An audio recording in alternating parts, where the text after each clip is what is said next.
মহা অষ্টমী।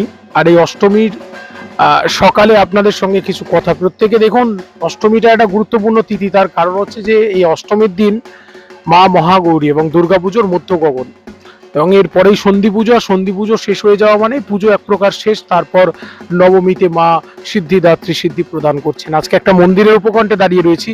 অষ্টমীতে শপথ নিন প্রত্যেকে। অষ্টমীতে অষ্টম, এই ৮ শব্দটা কিন্তু আমাদের হিন্দু শাস্ত্রে অনেক গুরুত্বপূর্ণ।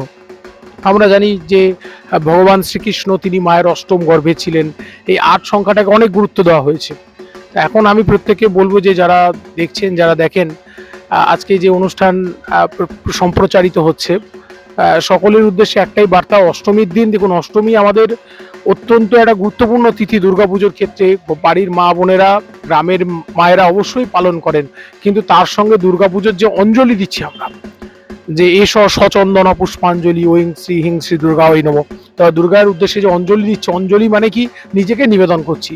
আর আমরা যদি নিজেকে নিবেদন করি তাহলে আমরা কিন্তু শক্তিহীন হব না। দুর্গাপুজোর মূল যে ব্যাপারটা, যে আমরা দুর্গা ঠাকুরের, আমরা মা দুর্গার যে শক্তির পুজো করি, আমরা সেক্ষেত্রে কিন্তু সেই শক্তিহীন হব না, ভেঙে পড়বো না, কাঁদবো না, আমরা দুঃখ পাবো না, কষ্ট পাবো না, এগুলো কিন্তু থাকবে।